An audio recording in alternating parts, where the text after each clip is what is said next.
नमस्कार दोस्तों, रेड रात यूट्यूब चैनल में आपका स्वागत है। दोस्तों, आज मैं आपको जो कहानी सुनाने जा रहा हूँ वो बड़ी ही दिलचस्प है और आप इस कहानी को पूरा सुनना। कहानी पसंद आए तो हमारे चैनल को सब्सक्राइब ज़रूर करना। दोस्तों, एक बार की बात है, मैं और मेरा दोस्त रोज़ शाम को ट्यूशन पढ़ने जाते थे। हमारे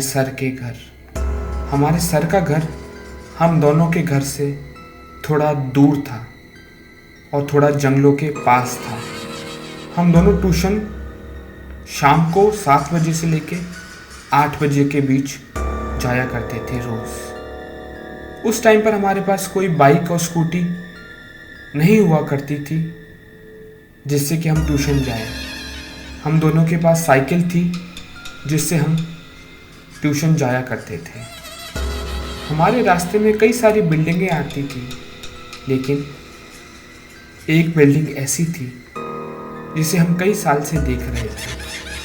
वो एकदम खंडर पड़ी हुई थी। हम रोज़ उसके सामने से गुजरते थे, लेकिन आज तक उस बिल्डिंग के हमने अंदर जाके नहीं देखा। वो कई सालों से एकदम सुनसान वीरान बिल्डिंग थी।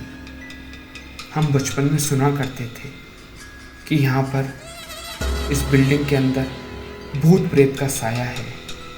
जब ये बिल्डिंग बन रही थी, इस बिल्डिंग के मालिक ने ये बात पता होने के बाद भी इसका काम नहीं रोका और पूरी बिल्डिंग बना डाली। जब लोगों को ये बात पता लगी कि इस बिल्डिंग के अंदर भूत प्रेत का साया है और जिसने भी यहाँ दुकान या मकान किराए पर या अपना खरीदा है, उसकी ज़िंदगी में परेशानियाँ शुरू हो जाएंगी और नई नई घटनाएं होना शुरू हो जाएंगी, जिसकी डर से वहाँ पर कोई भी रहने नहीं आया। हमने भी ये बातें सिर्फ सुनी थी, कभी देखी नहीं थी। हम ना जाने उस बिल्डिंग के कितने बार सामने से निकलते। तो एक बार ऐसा हुआ, मैं और मेरा दोस्त शनिवार के दिन जब ट्यूशन पढ़ने के लिए सर के घर जा रहे थे, तो हमने उस बिल्डिंग की तरफ देखा और दोस्त ने मुझे बोला कि इतने सालों से हम बिल्डिंग के सामने से जा रहे हैं। हम पहले काफ़ी छोटे थे और बच्चे हुआ करते थे, लेकिन हम अब बड़े हो गए हैं। क्यों ना आज शाम को हम इस बिल्डिंग के अंदर जाके देखते हैं कि ऐसा क्या है। पहले तो मैंने मना कर दी, लेकिन उसने मुझे काफ़ी बार बोला, तो मैंने फिर बोला कि चलो आके ट्यूशन से हम दोनों इसके अंदर चलेंगे। और बाई चांस किस्मत की बात है, उस दिन सर ने हमको ट्यूशन पर जल्दी छोड़ दिया था और उनको कहीं जाना था। जब हम घर की तरफ वापस आ रहे थे, तो जब वो बिल्डिंग वापस हमें दिखती है, तो हम उस बिल्डिंग के पास में अपनी साइकिल रोकते हैं और खड़ी कर देते हैं। हम दोनों उस बिल्डिंग की तरफ जाते हैं। वो बिल्डिंग चारों तरफ से ऊंची ऊंची दीवारों से ढकी हुई थी। सिर्फ एक छोटा सा गेट था अंदर घुसने के लिए। बाकी अंदर क्या हो रहा है ये बाहर वालों को बिल्कुल पता नहीं लगता था। जब उसके अंदर जाते हैं, उस छोटे से गेट के अंदर से, उस वक्त करीब 8 बज रहे थे शाम के, और बिल्डिंग के अंदर कोई बिजली का कनेक्शन भी नहीं था। तो हमारे पास एक छोटा सा मोबाइल था जिसकी हम फ्लैश लाइट जला लेते हैं और बिल्डिंग के अंदर जाना शुरू करते हैं। एक अजीब सी आवाज़, जो कि बहुत ही ज़्यादा बारीक थी, जैसे कोई मेटल की 2 चीज़ें आपस में घिस रही हो, और बहुत ही पतली आवाज़ थी, वो आना शुरू होती है। शायद वो किसी जानवर या कीड़े की भी हो सकती है, लेकिन आवाज़ ज़रूर आ रही थी। हम सीढ़ियों से ऊपर की तरफ जाते हैं तो हमें एहसास होता है कि हमें कुछ ठंड सी लग रही है, लेकिन मौसम तो ठंडा नहीं था, ऐसा हम दोनों को एहसास होता है। जो मेरा दोस्त था वो मुझसे आगे था, मैं उसके पीछे था। वहाँ पर बहुत सारी शॉप्स थी जिसके शटर बंद थे। हम धीरे धीरे आगे जा रहे थे हमने टॉर्च से देखा कि हर दुकान के आगे एक लाल रंग का निशान है, जैसा कि कोई क्रॉस बना हुआ है। ये बड़ा अजूबा था, क्योंकि ऐसा लग रहा था कि किसी ने खुद ये निशान नहीं बनाया है, क्योंकि एग्जैक्ट निशान हर दुकान के सामने मुझे दिख रहा था। इतनी सफाई से एक जैसा निशान कोई भी नहीं बना सकता। वो स्टिकर भी हो सकता था, लेकिन हमने पास जाके देखने की हिम्मत नहीं करी, क्योंकि वो इतना पुराना हो चुका था कि हर चीज़ को पहचानना इतना आसान नहीं था। हम धीरे धीरे उस फ्लोर को पार करते हैं और उसके बिल्कुल लास्ट में जाकर फ्लोर की यानी सेकंड फ्लोर की सीढ़ियाँ थी। उस पे लगभग 4 से 5 फ्लोर थे उस बिल्डिंग में, लेकिन अभी तक ऐसा कोई भूत प्रेत का हमें एहसास तो नहीं हो रहा था, लेकिन डर ज़रूर लग रहा था। लेकिन जब किसी के अंदर बहुत ज़्यादा किसी के लिए जुनून होता है, तो ऐसा होता है कि उसे डर इतना ज़्यादा नहीं लगता, क्योंकि हम दोनों ने इतने साल इस बिल्डिंग को बाहर से देखा था और अंदर जाने की इच्छा थी, लेकिन कभी हिम्मत नहीं हुई है। लेकिन आज हम दोनों इस बिल्डिंग के अंदर हैं, मानो ऐसा लग रहा था कि कोई बहुत बड़ा हमने काम कर लिया हो। हम सेकंड फ्लोर में जाने की तैयारी करते हैं और धीरे धीरे सीढ़ियाँ चढ़ रहे थे। लेकिन जब हम सीढ़ियाँ चढ़ रहे थे तो एक अचंभे की बात होती है।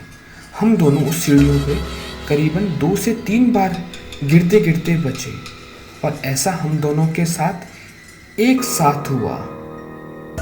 किसी एक के साथ होता तो फिर भी ठीक था, लेकिन हम दोनों के साथ हुआ। जैसे कोई चाहता था कि ऊपर कोई भी ना आए इन सीढ़ियों से। तो हमने देखा कि कई सीढ़ियाँ छोटी बड़ी थी। ये किसी ने जानबूझकर ऐसी बनाई थी या बाद में अपने आप हो गई, ये एक राज की बात है और हमेशा रहेगी। हम दूसरे फ्लोर पर चढ़ते हैं तो देखते हैं कि नीचे हमने जो क्रॉस देखा था वो ऊपर भी था, लेकिन यहाँ वो किसी और रंग में था। वो हल्के नीले रंग में था। हम थोड़ा और अंदर जाके देखते हैं कि वहाँ कितनी शॉप्स हैं। अब मुझे थोड़ा थोड़ा डर सा लग रहा था। मैं उसके पीछे पीछे आगे बढ़ रहा था।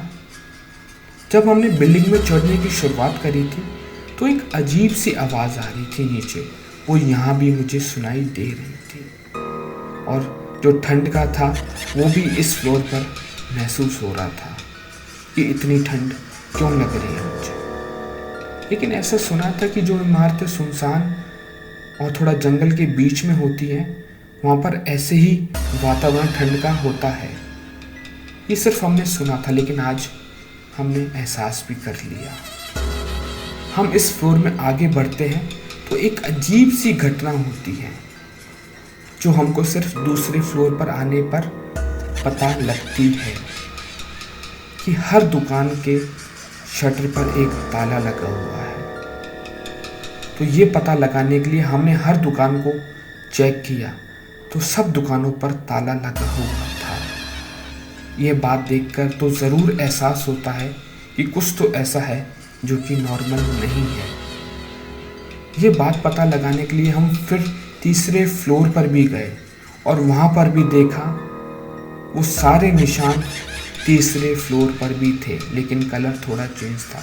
लेकिन हर दुकान के ऊपर लॉक लग रहा था। इस फ्लोर पे ये सब देखने के बाद हमारी हिम्मत नहीं हुई कि हम चौथे और पांचवें फ्लोर पर भी जाएं, क्योंकि हमारी जितनी भी हिम्मत थी वो अब जवाब देने लग गई थी और समय भी थोड़ा बढ़ गया था। नीचे उतरते हुए थोड़ी सी स्पीड हमने तेज़ करी, लेकिन सीढ़ियाँ ऐसी बनी हुई थी अगर कोई स्पीड से उन सीढ़ियों को क्रॉस करता है, उतरता है, तो ज़रूर वो गिरेगा और अपनी हड्डी ज़रूर तोड़वाएगा। जब नीचे मैं आ रहा था सेकंड फ्लोर पर, तो मैं सोच रहा था कि जब ये दुकानें बिकी नहीं, ना किसी ने खरीदी, ना कोई आया, तो ये ताले किसने लगाए, ऐसा क्या हुआ यहाँ पर। ये सोचते सोचते मैं फिर ग्राउंड फ्लोर पर आ गया। जब हम वापस बाहर की तरफ जा रहे थे तो मेरी नज़र वहाँ एक पानी के नल की तरफ जाती है। मेरे हाथ थोड़े से गंदे थे तो मैं सोचता हूँ कि पानी के नल से मैं अपना थोड़ा हाथ धो लेता हूँ और मैं नल की तरफ जाता हूँ और अपने हाथ धोने शुरू करता हूँ। मैं जैसे ही नल खोलता हूँ, आप विश्वास नहीं करोगे, उस नल के पानी में से गुनगुना पानी आ रहा था। इस बिल्डिंग में आज तक कोई पानी का कनेक्शन नहीं, ना कोई यहाँ रहने आया। आज यहाँ गर्म पानी आ रहा है, ये कैसे पॉसिबल हो सकता है। मैंने तो हाथ नहीं धोए, लेकिन छूकर ज़रूर एहसास किया कि पानी गर्म है। ये बात मैंने अपने दोस्त को भी बताई। उसने भी उस पानी को छूकर देखा तो बोला ये गुनगुना पानी है एकदम, लेकिन यहाँ इसका इस्तेमाल कौन करता है। हम फिर फटाफट बाहर की तरफ जाते हैं और अपनी साइकिल उठाकर घर वापस चले जाते हैं। उसके बाद हम उस बिल्डिंग में आज तक कभी नहीं गए, ना ये बात हमने किसी को बताई कि हम वहाँ पर गए थे। तो दोस्तों, अगर आप भी ऐसी कुछ चीज़ देखते हैं और आपका जाने का मन करता है तो ऐसी जगह जाने से थोड़ा सा बचें। दोस्तों, अपना ध्यान रखना। अगर हमारी कहानी पसंद आई तो शेयर, सब्सक्राइब और लाइक ज़रूर करना। मिलते हैं कैसी नई कहानी में, तब तक धन्यवाद। जय हिंद। अपना ध्यान रखें।